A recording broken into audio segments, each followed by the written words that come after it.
Guys ഈ ഒരു video നോക്കിയേ പാന്റിൽ ഇതുപോലെ ബബിൾ കൊട്ടി കഴിഞ്ഞാൽ ജസ്റ്റ് ഒരു ഐസും കട്ട് വെച്ച് 5 മിനിറ്റ് കഴിഞ്ഞാൽ അത് ഇതുപോലെ പറിച്ചെടുക്കാൻ പറ്റുന്നത് സംഭവം അല്ലേ. നമുക്ക് ചെയ്ത് നോക്കാം ഗായ്സ്. അപ്പോൾ ഇത് ചെയ്ത് നോക്കാനായിട്ട് നമ്മളിതൊരു പാന്റ് എടുത്തിട്ടുണ്ട്. അടുത്ത നമ്മൾ എടുത്തിട്ടുള്ളത് ഒരു സെന്റർ ഫ്രഷ് ആണ്. അപ്പൊ നിങ്ങളുടെ ഫേവറേറ്റ് ബബിൾക്ക് ഏതാന്ന് താഴെ കമന്റ് ചെയ്തോളൂ. ഈ ബബിൾക്ക് നമുക്ക് ആദ്യം ചവച്ച് ഇതിന്റെ മധുരം എല്ലാം കളയണം. അപ്പൊ കുറച്ചു നേരം ഞാൻ ചവയ്ക്കുന്നു, അതിന്റെ മധുരം എല്ലാം പോയി നമുക്ക് ഈ പാന്റിൽ ഒട്ടിച്ചു കൊടുക്കാം. അപ്പൊ വീഡിയോ കാണുന്ന കുറെ പേര് ചാനൽ സബ്സ്ക്രൈബ് ചെയ്ത് പോകുന്നുണ്ട്. അപ്പൊ മറക്കണ്ട, ഇപ്പൊ തന്നെ ചാനൽ സബ്സ്ക്രൈബ് ചെയ്തോ. പക്ഷേ നമ്മൾ ബബിൾക്ക് നല്ല രീതിക്ക് തന്നെ ഒട്ടിച്ചിട്ടുണ്ട്. കണ്ട പോരില്ല. പിന്നെ നമുക്ക് നമ്മുടെ പരിപാടി തുടങ്ങാം ഗായ്സ്. അപ്പോൾ നമ്മളിതാ ഐസ് ക്യൂബ്സ് എടുത്തിട്ടുണ്ട്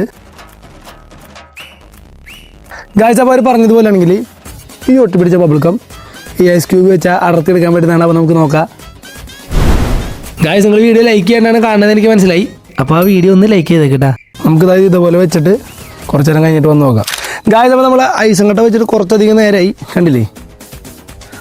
അപ്പോൾ നമുക്ക് എടുക്കാൻ പറ്റാൻ നോക്കാം.